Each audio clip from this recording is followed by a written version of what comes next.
Ya, selamat pagi para sahabat di mana saja Anda berada. Selamat beraktivitas.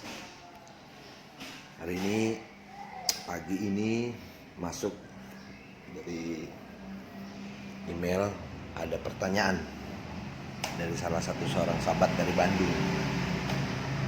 Dia bertanya, "Mas, perkenalkan nama saya." Tidak mau disebutkan, tapi inisialnya saya kasih M dari Bandung. Di sini saya mau tanya, kenapa sih harus ada kiamat dalam ajaran agama-agama? Katanya Tuhan itu maha kasih. Ya menarik ya, memang kiamat itu selalu diartikan atau konotasinya itu selalu sebuah kehancuran. Jadi kiamat itu selalu diartikan dengan kehancuran. Khususnya itu mengacu kepada kehancuran alam semesta. Ya sebenarnya kalau kita mau bicara kiamat itu kan, itu berasal dari bahasa Arab tuh. Kiamat itu berasal dari bahasa Arab. Asal katanya itu kiamah. Kiamah, Yomul kiamah, hari kiamat. Nah, cuman yang lucunya kiamat itu sebenarnya bukan satu kehancuran. Kiamat itu tidak sama seperti apa yang dikatakan orang pada umumnya gitu. Kadang orang mengeneralisasikan, atau umumnya para pemuka-pemuka agama itu mengeneralisasikan bahwa kiamat itu adalah satu kehancuran. Kiamat dari bahasa kiamah. Tapi bahasa ini sudah menjadi bahasa Arab yang di-Indonesiakan, yang pengertiannya mengalami perubahan. Jadi seolah-olah kiamat itu ditempatkan pada satu kehancuran. Kalau mau jujur ya, bahwa kiamat itu kan tadi dari bahasa Arab, asal katanya kiamah, kiam, akimu, yakumu, akoma, koma. Nah, itu artinya mendirikan atau menegakkan. Kalau dihubung kaitkan dengan mindset, seolah-olah dibawa mindset kita itu pada satu kehancuran, itu sudah penyesatan jatuhnya, itu sudah penyalahgunaan artinya gitu. Kiamat diartikan sebagai satu kehancuran. Artinya Anda itu berkata sesuatu yang benar, sesuatu yang jujur, jangan mengecoh bahwa kiamat itu diartikan suatu kehancuran. Tapi ya saya juga nggak nyalahkan juga, hanya terkadang itu menjadi satu budaya, menjadi satu pengertian yang sudah disepakati secara begitu saja. Orang mengikuti kiamat ya konotasinya selalu kehancuran. Ya, padahal dari kata kiamah dari kata kiam, yakumu, akimu, sholah. Akimu sholah, masa kehancuran sholah? Udah nggak nyambung tuh, udah nggak masuk akal. Makanya yang harus dibuka itu adalah kiamat itu sendiri. Kiamat itu dari bahasa asal katanya apa gitu kan. Nah, orang Arab tahu, bahkan orang-orang yang mempelajari ilmu Arab atau bahasa Arab pun tahu kiamat itu berasal dari kata kiamah, yaitu mendirikan. Aqimu sholat, dirikanlah sholat atau tegakkanlah sholat, itu kiamat tuh. Nah, kalau berbicara tentang kehancuran, itu banyak di Quran itu banyak. Ada istilah namanya as-sa'ah, itu kehancuran tuh. Ada namanya Yaumul Ba'ats. Ba'ats itu kebangkitan. Ada namanya Yaumiddin. Ya, ada namanya Yaumil Akhirah. Ada namanya apa itu? Yaumil Jumaah. Ada namanya Yaumil Hisab. Ya. Ada yang namanya Waqiah. Ada yang namanya Al-Haqqah. Banyak itu bahasa-bahasa. Cuma digeneralisasikan seolah-olah kata Al-Haqqah jadi kiamat, Al-Waqiah jadi kiamat, Al-Sa'ah, As-Sa'ah jadi kiamat, Yaumul Ba'ats jadi kiamat. Nah ini yang harus diluruskan yang hal-hal seperti ini. Karena kalau pengertian ini tidak diluruskan, ya akhirnya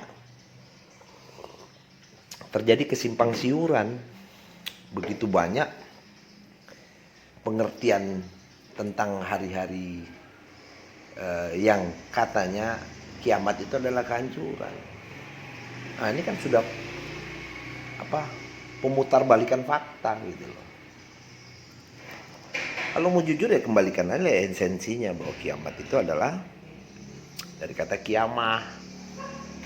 Di Indonesia kan jadi kiamat. Nah pengertian di setiap agama-agama ada yang namanya hari kiamat. Seolah-olah generalisasi hari kiamat itu adalah kehancuran. Untuk mewakili satu kata kehancuran itu bukan kiamat. Ya, mewakili satu kehancuran itu namanya as-sa'ah. As-sa'ah. Ya kan? Cuman apakah yang dimaksud dengan kehancuran itu gitu. Ya kan? Apa yang dinamakan kehancuran? Apakah kehancuran alam semesta atau kehancuran langit dan bumi? Kalau itu sesuatu yang buat saya itu nggak logik gitu loh, irasional. Kenapa kiamat itu diartikan sebagai suatu kehancuran? Yang lebih parahnya kiamat itu diartikan sebagai kehancuran alam semesta. Bagaimana sesuatu yang diciptakan dengan susah payah terus dihancurkan begitu saja? Nah, ini yang kadang-kadang tidak masuk logikanya tuh di situ. Makanya ada pertanyaan dari saudara kita di Bandung ini mengatakan kenapa harus ada kiamat di dalam ajaran agama-agama? Katanya Tuhan Maha Kasih. Artinya kan ini ada bentuk kekritisan dalam pertanyaan. Karena dari tahunnya nenek moyang kita, dari leluhur kita, bahkan yang lebih tua dari Adam sendiri, kita lihat sampai detik ini tidak pernah namanya ada kehancuran alam semesta. Ya kan? Kalau mau dihitung-hitung mundur ke Adam itu baru 10.000 tahun yang lalu. Jadi peradaban Adam itu masih lebih jauh lagi peradaban apa itu Homo sapiens, peradaban Trinil itu yang di Solo itu Picanthropus erectus. Nah, itu masih lebih jauh lagi tuh, bahkan jutaan ke belakang itu peradaban manusia itu. Nah setiap peradaban manusia itu mengalami sebuah evolusi baik secara fisiklinya, tubuhnya maupun secara pola pikirnya. Yang mempengaruhi fisikli tubuhnya manusia itu mengalami evolusi ya karena namanya sumber makanan gitu loh. Banyaknya zat-zat makanan yang membuat produksi manusia itu menjadi lebih baik. Ya kan? Teori evolusi itu benar yang dikatakan Darwin. Tapi kalau mengatakan manusia berasal dari kera, itu yang menurut saya nggak tepat gitu. Karena manusia bukan kera, ya jenisnya sama, kurang lebih sama-sama hewan. Kita kan juga hewan menyusui. Cuma yang berbedanya kalau manusia itu punya akal atau lebih cerdas gitu. Makhluk hewan yang cerdas gitu. Jadi pada dasarnya kita juga dari kalangan hewan atau dari golongan hewan. Kenapa dia disebut manusia itu ya karena dia mengalami satu evolusi, perubahan dari cara berpikir, cara pandang, karena dia diberikan satu alat canggih di kepalanya itu yang bernama dengan akal, perangkat yang canggih itu yang membedakan dari makhluk-makhluk yang lainnya. Itu perbedaannya antara manusia dengan hewan itu. Jadi kalau Anda dalam berpikir tidak menggunakan dimensi akal, ya Anda belum bisa dikatakan sebagai manusia itu. Ya, karena manusia berbeda dengan hewan. Walaupun hewan juga diberikan otak, tapi dia tidak punya akal. Yang ada itu namanya naluri, gitu. Naluri kebinatangannya, ya kan? Jadi tidak bisa membedakan mana yang hak dan mana yang batil, gitu. Atau mana yang berujung pada satu kebaikan ataupun keburukan, dia nggak bisa membedakan itu. Terkadang dia menggunakan penciuman tuh untuk mengatakan apakah makanan ini baik atau tidak dengan penciumnya. Jadi dengan instingnya dia itu. Manusia juga punya insting, tapi tidak sehebat hewan instingnya. Cuma hebatnya manusia punya akal. Dengan akal itu manusia bisa membangun peradaban. Kalau membangun koloni ya sama, hewan juga bisa membangun koloni. Tapi kalau untuk membangun peradaban, manusia lebih canggih gitu. Walaupun terdapat di hewan-hewan yang berkoloni pun juga memiliki peradabannya sendiri dengan dunianya dia, dengan dunia hewannya dia, untuk membangun satu peradabannya ya dalam skupnya yang kemampuan standarnya hewan itu sendiri. Ya kan, nggak ada sejarahnya itu hewan menguasai manusia, nggak ada. Tapi yang ada manusia menguasai hewan. Itu bedanya manusia dengan hewan itu seperti itu.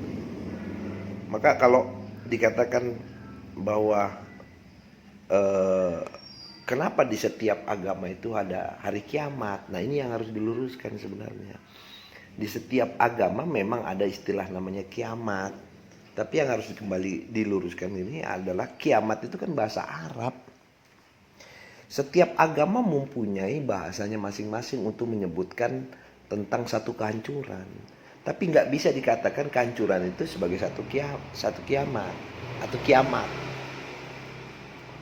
Nggak bisa. Sekarang sudah mengeneralisasi bahwa setiap agama memiliki istilah kiamat itu adalah kehancuran. Dan itu diyakini setiap agama-agama yang ada di mana di belahan bumi ini. Ajaran-ajaran agama tentang kiamat. Nah, kalau kita mau bicara tentang kiamat secara spesifik, ya itu harus dibagi klasifikasinya tuh. Ya seperti saya bilang tadi, ada namanya Sa'a, ada namanya Ba'ats, ada namanya Waqiyah, ada namanya Al-Haqqo, ada Yaumul Akhir, ada Yaumiddin, ada Yaumil Kiamah tuh. Kiamah itu kan artinya tadi dari kata akoma, akimu, yakum, mendirikan, menegakkan. Berarti ada satu hari terjadinya satu penegakan atau adanya pendirian, bukan pendirian ya, nggak tepat kalau pendirian, ya penegakan, lebih tepat pada penegakan. Akimu sholat berarti tegakkan sholat, akimu din berarti tegakkan din. Nah, berbicara tentang kiamah ya, bukan kiamat ya, bicara tentang kiamah, asal katanya kiamah itu ada hari namanya hari di mana diberlakukannya atau tegaknya satu supremasi hukum, yaitu hukum yang berasal dari Tuhan dan hukum yang dilahirkan oleh manusia itu sendiri. Nah, bagaimana caranya mengetahui hukum Tuhan itu? Sebenarnya kalau mengetahui hukum Tuhan itu, ya, di setiap agama-agama yang ada, Hindu, Kristen, Buddha, Yahudi, Konghucu, itu semua ada satu kesamaan yang memiliki kesamaan aturan, gitu loh, tentang hukum Tuhan. Jadi kalau Anda mau mengetahui Bukankah sebenarnya hukum Tuhan itu juga dilahirkan dari pola pikirnya manusia? Nanti dulu. Kan hari ini yang memberlakukan hukum manusia itu kan ya manusia juga. Cuma dasarnya sumbernya dari Tuhan itu bagaimana kan? Yang nulis juga manusia, yang menciptakan juga manusia. Terus bagaimana bisa membedakan antara hukumnya Tuhan dengan hukumnya manusia? Gitu loh. Nah, yang harus Anda ketahui dulu, bagaimana cara manusia itu membuat sebuah hukum gitu kan, atau membuat suatu aturan.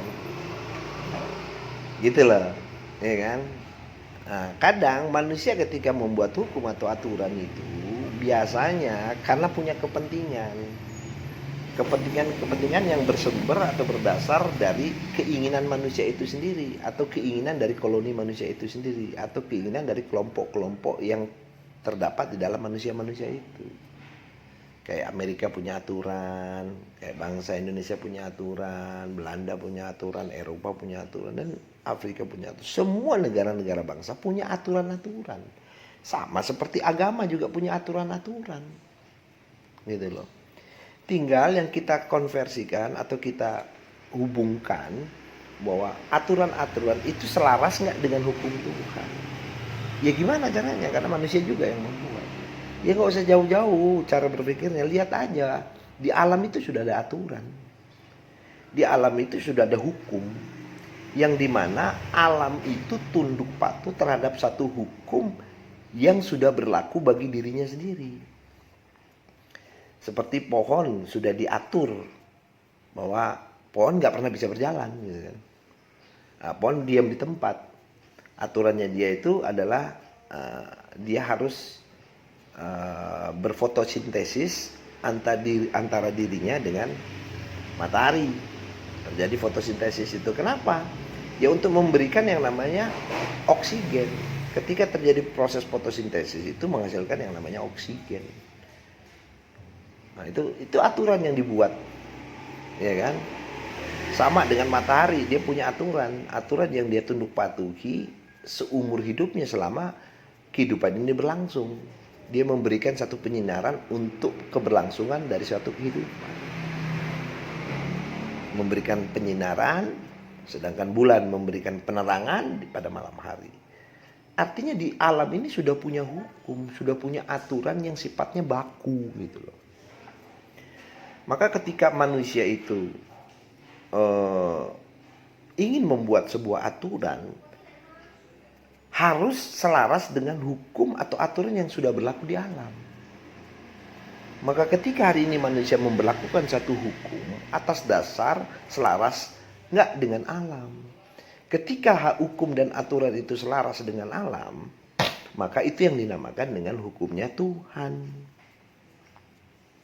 Gitu loh. Nah, kalau manusia membuat sebuah hukum atau aturan, ya, aturan-aturan yang tidak selaras dengan alam, ya sudah bisa dipastikan bahwa bukan hukum atau aturan yang dilahirkan oleh hukum yang dilahirkan oleh manusia itu sendiri berdasarkan keinginan dan kepentingannya masing-masing atau kepentingan kelompoknya. Kalau di alam itu seperti kelompok hewan, kelompok tumbuhan itu nggak pernah membuat berkoloni terus membuat aturan-aturan mereka sendiri, nggak pernah. Mereka sudah diatur, fitrahnya begitu. Nah, ini yang diambil oleh para nabi atau para rasul ketika melakukan yang namanya Iqra. Iqra itu bacalah. Iqra bismi rabbikal ladzi khalaq. Khalaqal insan min alaq. Bacalah atas nama Tuhanmu yang telah menciptakan. Dia telah menciptakan manusia dari alakoh. Alakoh, alakoh. Alakoh itu ada ikatan antara sperma dengan sel telur.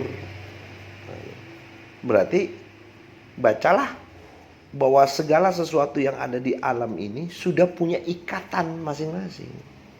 Ikatan dengan suatu aturan, ikatan tentang satu hukum yang sudah diberlakukan sama dia. Nah, begitulah ketika Nabi Muhammad diperintahkan untuk Iqra. Bukan ada orang bawa buku terus suruh Iqra gitu. Malaikat Jibril bawa buku Iqra mat. Terus Muhammad bilang, "Ana biqori, aku tidak bisa membaca karena aku ummi." Ya. Ummi lagi diartikan sebagai buta huruf lah, kan kasihan. Masa nabinya dikatakan buta huruf? Padahal orang cerdas kok.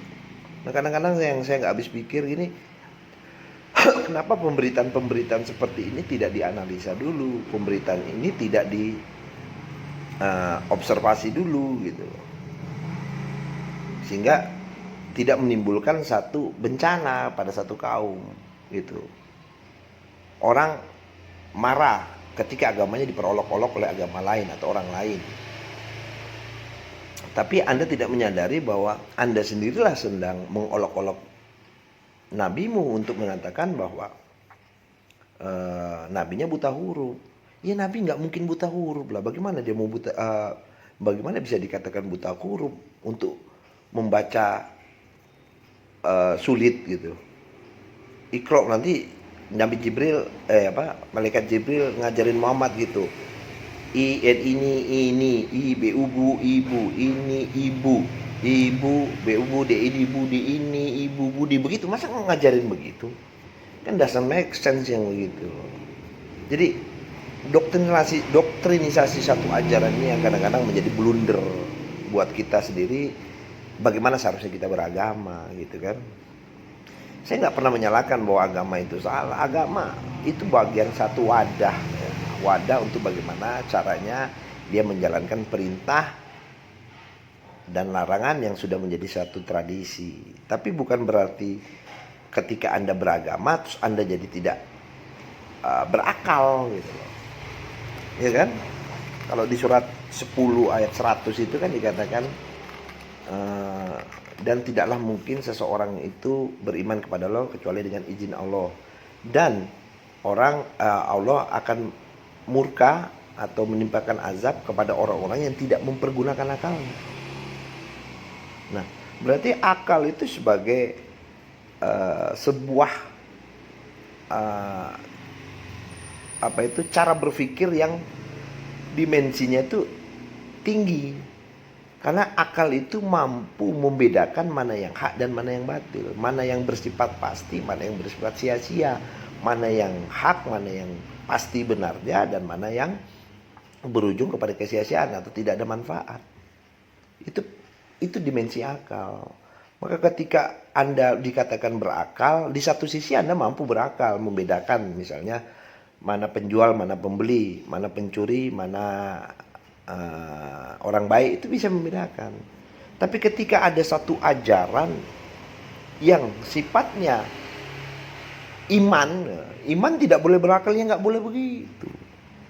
Nanti harus dijelaskan lagi itu apa itu iman gitu. Iman bukan sekedar percaya atau yakin.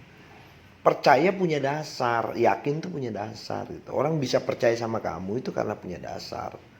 Ya kan, nggak semerta-merta orang yakin itu tanpa dasar. Ada melalui namanya observasi, ada melaluinya analisa.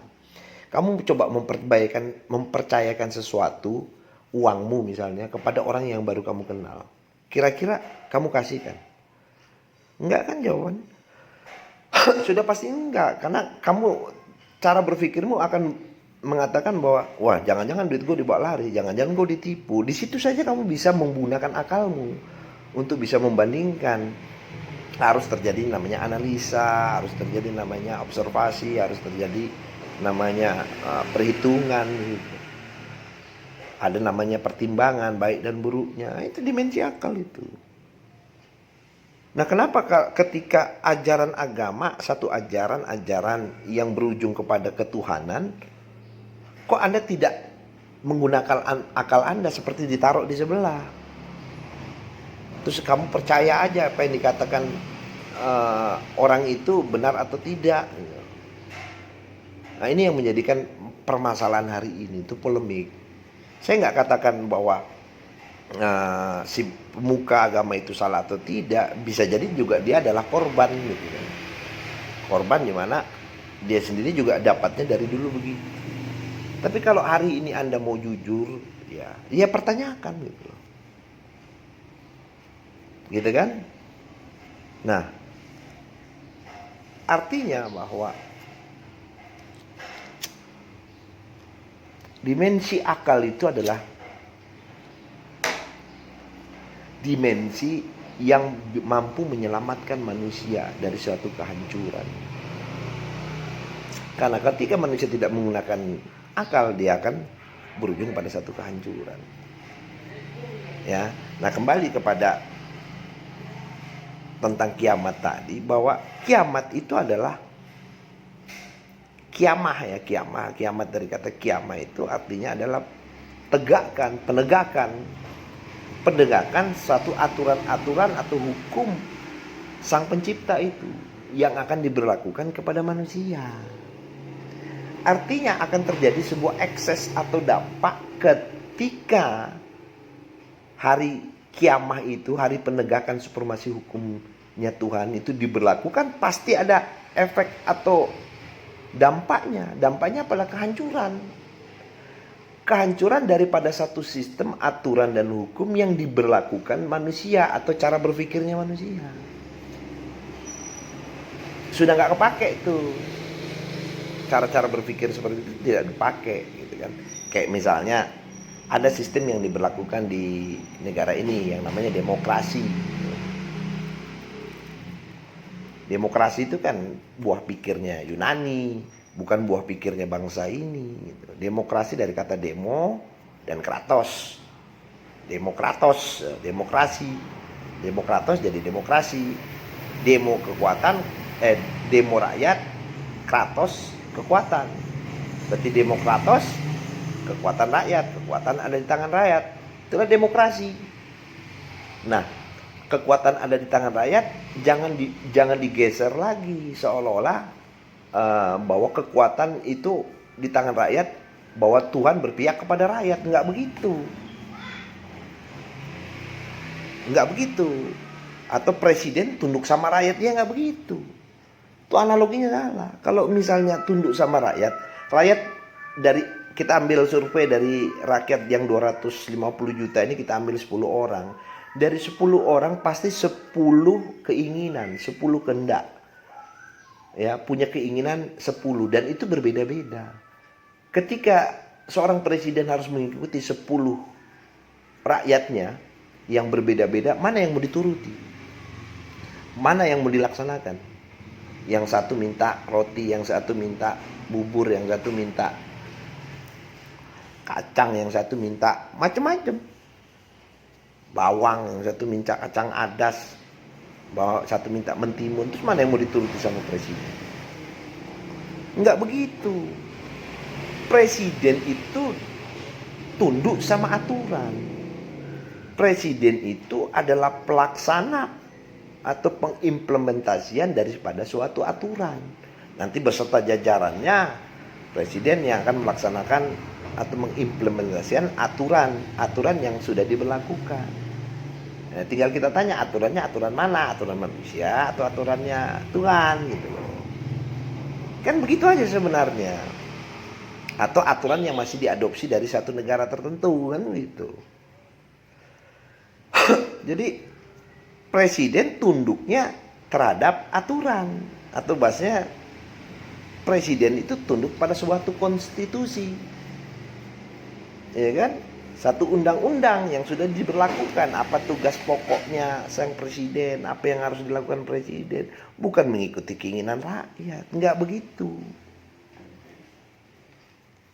Tapi keinginan-keinginan rakyat menjadi tampungan sebagai satu bentuk ini loh, keinginan-keinginan yang menjadi cita-cita bangsa, cita-cita rakyat. Nah itu ditampung, tapi bukan berarti diikuti semua. Itu akan dianalisa, akan diobservasi, akan dihubungkan dengan aturan dan undang-undang itu sendiri. Ketika keinginan-keinginan itu menjadi satu kebermanfaatan bersama, kenapa tidak gitu loh. Tapi kalau itu berujung pada satu nantinya keberpihakan atau satu kehancuran, ya tidak bisa diberlakukan gitu. Jadi presiden tunduknya sama undang-undang atau sama konstitusi. Nah tinggal nanti yang kita cek, ya, kita ukur apakah aturan dan undang-undang itu sudah selaras nggak dengan hukumnya Tuhan. Gitu aja sebenarnya. Mau nggak kita rubah? Ya kalau mau rubah ya adakan musyawarah, mufakat, ya kan? Kerakyatan yang dipimpin oleh hikmah, hukum. Nah, tuh. Nanti kalau Anda mau penjelasan tentang kerakyatan sila keempat itu Anda bisa lihat di YouTube saya itu tentang Pancasila sila keempat itu kerakyatan yang dipimpin oleh hikmah. Hikmah kan dari kata hakama. Dari kata hakama hakim, hukum. Kerakyatan, rakyat tuh harus dipimpin sama hukum gitu loh. Hukum nanti akan melahirkan namanya hakim ya dari rakyat itu juga. Kerakyatan yang dipimpin oleh hukum atau hikmah yang menjadi hukum dalam kebijaksanaan. Artinya hukum itu harus melahirkan suatu kebijaksanaan. Kebijaksanaan itu harus bisa bijaksana dan bijaksini. Gitu. Kebijaksanaan dalam permusyawaratan sebagai perwakilannya.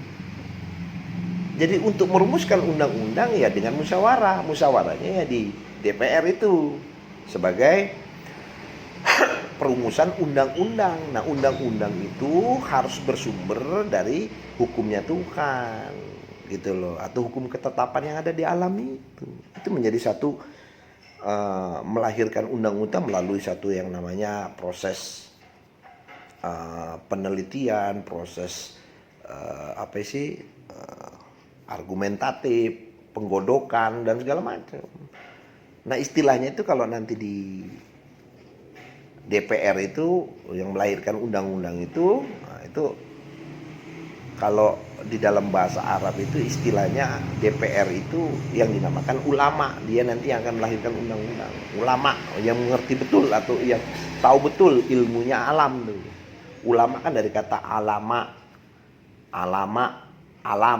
Alam itu melahirkan namanya ilmu. Ilmu orang yang mempelajari ilmu alam disebut ulama. Ilmu alam ya bukan sebatas ilmu astrologi atau ilmu fisika, bukan. Yang mengerti tentang hukum-hukum yang ada di alam tuh. Itu ulama. Maka ulama melahirkan satu hukum yang berdasarkan hukum yang sudah diberlakukan di alam. Maka alam mengajarkan namanya ilmu orang yang mempelajari ilmunya alam, hukum-hukum alam itu namanya ulama. Maka pasti perilaku-perilaku ulama itu alim. Ya, alim itu bukan pakaiannya. Alim itu bukan tutur kata buah katanya yang namanya alim itu. Alim itu selaras dengan alam gitu loh. Bukan tutur katanya baik, aku ini adalah orang yang ini. Bukan begitu. Itu bisa dibuat, itu bisa terjadi penipuan yang begitu. Itu sinetron namanya itu. Kalau namanya alim itu, dia pasti selaras dengan alam, dia selaras dengan hukum ketetapan. Bukan ngomongnya diperhalus, dikecilin, atau inggah unggung, atau punya etika dalam berbicara. Bukan itu. Itu hanya bagian daripada alim itu. Alim sendiri itu artinya selaras dengan alam itu. Alama, ilmu, ulama, alim tuh. Sama kata ain, lam sama mim. Nah, kembali kepada penggambaran tentang kiamat, ya, bahwa kiamat itu dari kata kiamah artinya penegakan, terjadinya hari tegaknya supremasi hukum. Maka dampaknya akan terjadi satu kehancuran yang namanya bukan kiamah, namanya sa'ah. Kehancuran itu hari sa'ah. Kehancuran apa? Kehancuran sistem hukum yang bersumber dari manusia. Itu harus dihancurkan atau harus hancur. Ya memang siklusnya begitu. Kita analogikan begini. Kalau supremasi hukumnya Tuhan itu digambarkan seperti siang. Siang penuh dengan terang. Tidak ada yang gelap. Tidak ada yang remang-remang. Tidak ada yang ini. Semua jelas. Karena kalau terang itu kelihatan semua. Nggak ada yang ditutup-tutupi. Jelas, gamblang, terang, terbuka. Ya, transparannya itu terang tuh gambarannya. Hukum Tuhan begitu tuh. Nah, kalau hukumnya manusia gelap. Karena banyak terjadinya penyimpangan di dalamnya tuh. Ya kan? Kalau gambaran orang rampok mencuri itu kan biasanya malam-malam tuh. Ya begitu dia bereaksi itu di situ. Karena malam tidak terlihat. remang-remang. Sama cara berpikirnya manusia itu, di balik kejahatannya itu, di balik kegelapan itu dia bersembunyi itu untuk melancarkan dia punya aksi gitu. Tapi bukan berarti kegelapan itu tidak ada penerangan, ada. Simbol bulan, bintang itu sebagai penerangan. Bulan sebagai penerangan, bintang sebagai petunjuknya. Bulan sebagai penerangan di waktu kegelapan. Waktu dunia dalam keadaan gelap atau dunia tidak menggunakan atau tidak lahirnya supremaksi hukumnya Tuhan, tapi tetap ada yang terus menyuarakan tentang sesuatu yang terang tuh. Biasanya seorang utusan itu dilahirkan pada malam hari atau dibangkitkan pada malam hari, simbolnya begitu. Artinya Anda bisa memberikan satu gambaran hari ini gelap atau malam, ya Anda lihat supremasi hukumnya Tuhan itu berlaku nggak. Kalau supremasi hukumnya Tuhan berlaku itu gambarannya terang. Sedangkan tidak lahirnya sumber hukum digambarkan gelap. Maka setiap nabi atau rasul dibangkitkan pada malam hari untuk memberitakan tentang yang terang. Dia simbolnya adalah bulan. Tuh, dia memberikan penerangan kepada orang-orang yang masih dalam kegelapan. Itu amsalnya begitu tuh, perumpamannya begitu. Dia menyuarakan, hei, hari nanti ada satu hari di mana gelap ini akan berakhir dan berujung pada terang. Ayo manusia, berubahlah sebelum masa itu berlaku. Kalau masa itu berlaku, justru kamu yang nanti akan dibinasakan. Karena ketika terang itu berlaku, maka orang-orang yang bersembunyi di dalam kegelapan itu nanti akan dimunculkan dan akan dibinasakan. Karena terang itu akan datang. Itu istilahnya.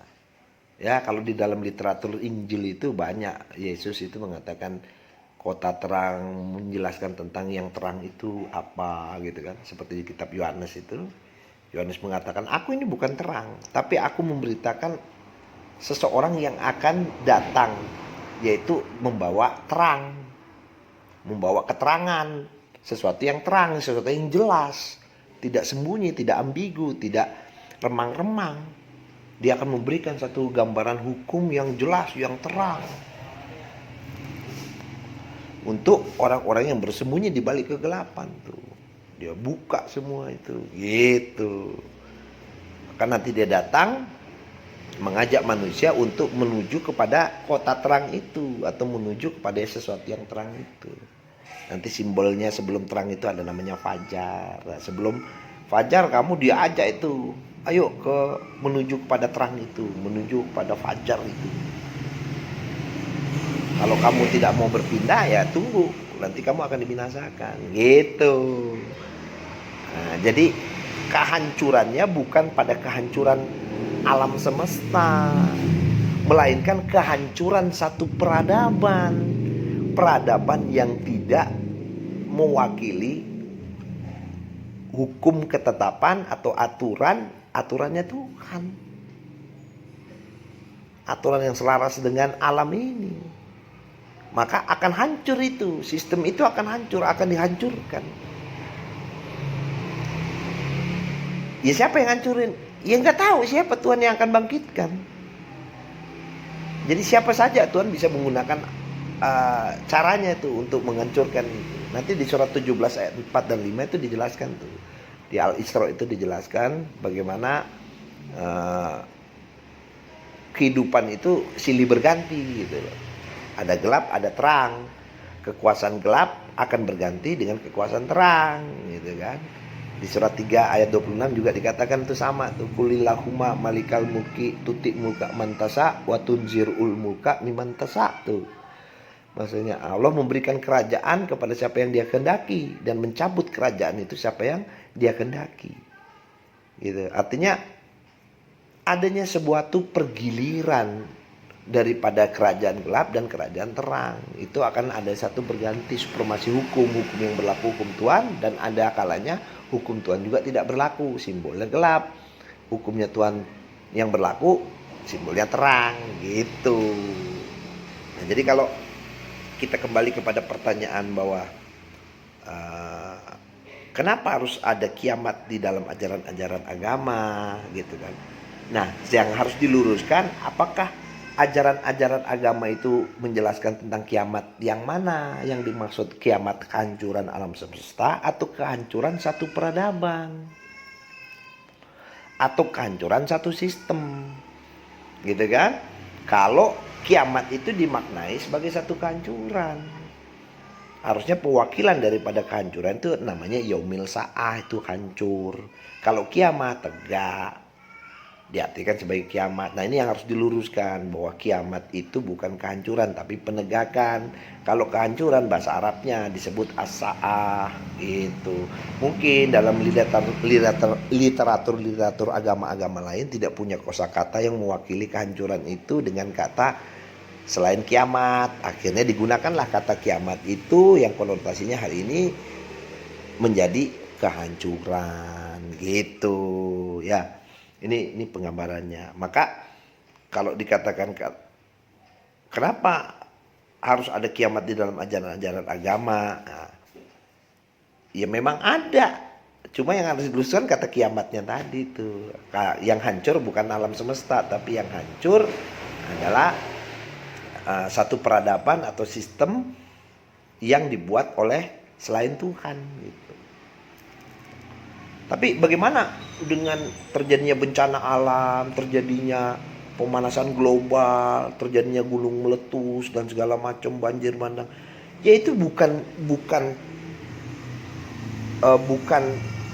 kehancuran alam, bukan. Itu namanya penyeimbangan. Gini loh, dunia ini kehidupan hari ini kan dibuat secara setimbang, namanya mizan dulu bahasa Arab itu setimbang. Namanya kesetimbangan itu, aturan kesetimbangan itu ketika salah satu kiri atau kanannya itu terjadi ketidakseimbangan, maka alam itu menstabilkan, mengembalikan kesetimbangan. Sistemnya begitu tuh. Jadi kalau manusia hari ini melakukan satu keburukan yang berdampak kepada alam, maka alam akan mengambil alih untuk mengembalikan kemizanannya, mengembalikan kesetimbangannya. Bentuknya ada reaksi. Untuk terjadinya kesetimbangan kembali itu adanya suatu reaksi atau aksi yang dilakukan alam itu untuk mengembalikan kesetimbangan. Misal contoh begini, kenapa gunung meletus itu? Apa yang menyebabkan gunung meletus? Meletus kan tidak semerta-merta dia meletus begitu saja. Dia punya aturan sendiri yang diberlakukan kapan dia harus meletus gitu loh. Ya, misalnya analoginya gini. Ketika seseorang menanam padi atau menguburkan tanah dengan zat-zat kimia yang dihasilkan oleh manusia.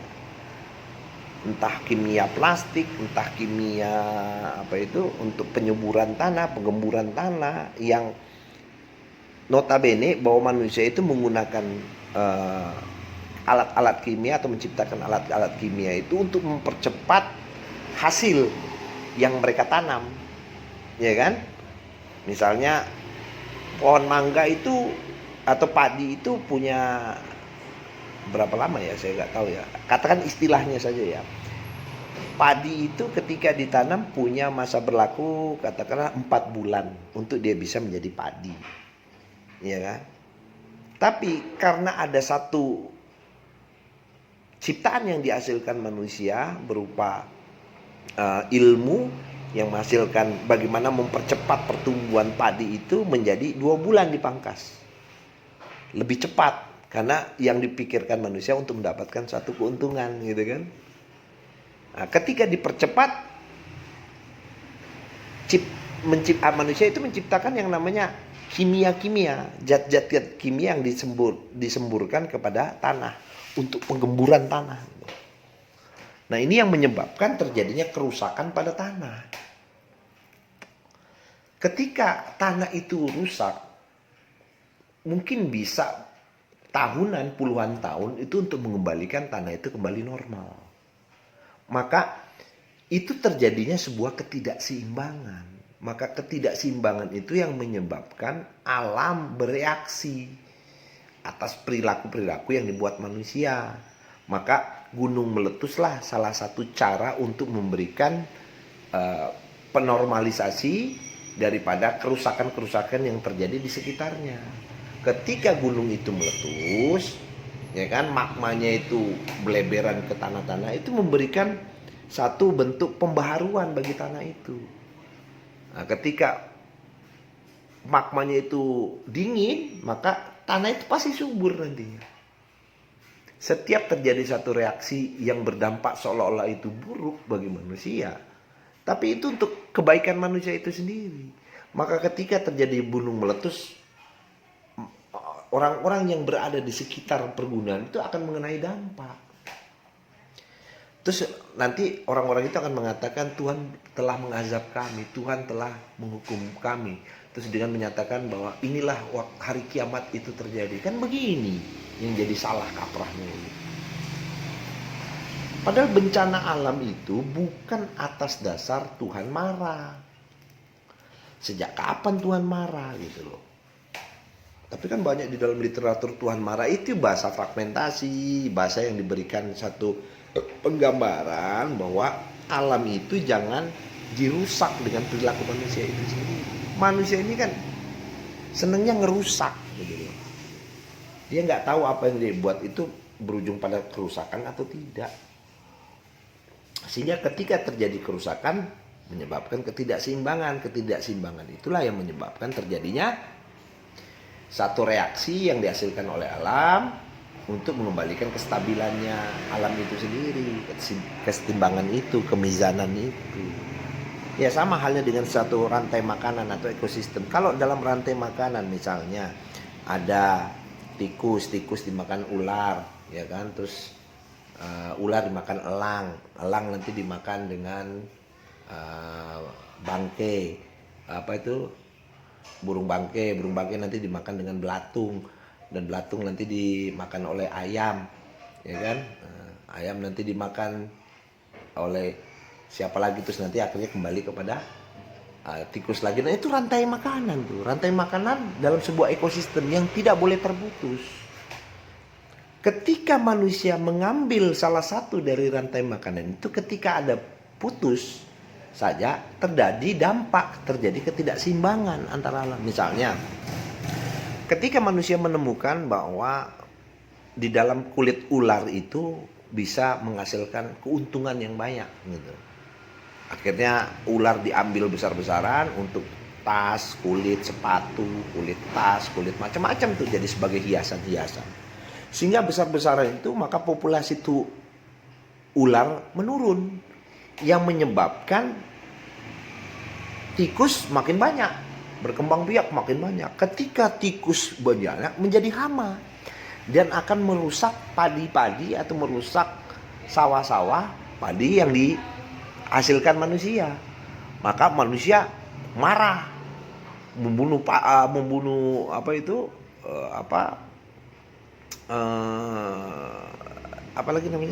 tikus dengan membabi buta. Terjadinya kerusakan, ketimpangan dari sebuah ekosistem yang menyebabkan manusia itu sendiri dirugikan. Ini loh yang harusnya manusia berpikir itu. Keuntungan-keuntungan yang dibuat oleh manusia itu yang membuat hasil satu dampak pada satu ekosistem. Makanya kan sumbernya itu kalau kita melihat ujung-ujungnya adalah keuntungan atau keserakahan dari manusia itu dalam menghasilkan keuntungan. Sumbernya masalah keuangan itu, masalah harta itu. Nanti kita bicara lagi tuh dalam dimensi ekonomi atau dimensi sistem ekonomi dan segala macam itu dampak semua itu nanti. Nah, jadi kembali lagi bahwa inilah yang digambarkan bahwa kiamat itu tidak sama seperti apa yang dipahami orang pada umumnya hari ini. Bahwa kiamat itu adalah penegakan, hari tegaknya supremasi hukum. Kalau kehancuran adalah sa'ah. Jadi yang dimaksud kehancuran itu adalah kehancuran peradaban, bukan kehancuran alam semesta. Jadi setiap kehancuran pasti ada kebangkitan. Nah kebangkitan itu yang namanya ba'ats. Itu suatu pergiliran. Yomil ba'ats itu kebangkitan, sedangkan sa'ah itu kehancuran. Yaumil kiamah atau kiamah sendiri atau kiamat itu sendiri adalah penegakan suatu supremasi hukum. Gitu. Jadi kembali lagi dengan pertanyaannya tadi bahwa kenapa harus ada kiamat di dalam ajaran agama? Ya memang ada, cuma pengertiannya aja yang diselewengkan. Nah, dikembalikan lagi, diluruskan kembali pengertian kiamat itu supaya kalau pertanyaannya kenapa harus ada kiamat, ya memang harus ada. Cuma pengertiannya yang harus diluruskan. Jadi katanya tuh, pertanyaan selanjutnya katanya Tuhan Maha Pengasih. Jadi yang kita bisa melihat Maha Pengasih, ya kesetimbangan inilah kasihnya, kesetimbangan inilah kasih sayangnya. Kamu yang ngerusak.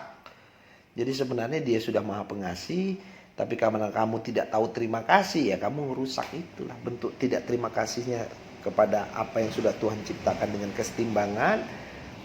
Kamu rusak semua jadi tidak seimbang. Gitu loh. Datangnya seorang utusan untuk mengembalikan supremasi hukum itu agar dunia atau bumi ini dalam keadaan setimbang, selalu dalam keadaan setimbang. Jadi kurang lebih begitu para sahabatnya, mudah-mudahan bisa dimengerti. Tidak ada menyinggung kepada cara pandang sahabat atau ajaran-ajaran tertentu, hanya untuk mengembalikan kepada cara berpikir yang lurus. Ya kalau ini semua bisa dipertanggungjawabkan. Jadi kalau ada yang mau bertanya lagi tentang bagaimana bagian selanjutnya, silakan aja. Nanti kita bahas tuh masalah hari kiamat. Masih banyak tuh, ada yaumil kiamah, yaumil ba'ats, yaumil sa'ah, yaumiddin, ada waqiah, namanya al-haqqo, banyak tuh. Nah semua tuh rata-rata digeneralisasikan sebagai hari kiamat. Nah ini yang harus diluruskan. Jadi kurang lebih begitu para sahabat Anda di mana saja Anda berada. Ini kebetulan dari pertanyaan dari sahabat kita di Bandung. Saya ucapkan mudah-mudahan ini bisa dimengerti dan bisa dipahami. Saya ucapkan salam, Om Swastiastu, Namo Buddhaya, Assalamualaikum, damai sejahtera, salam.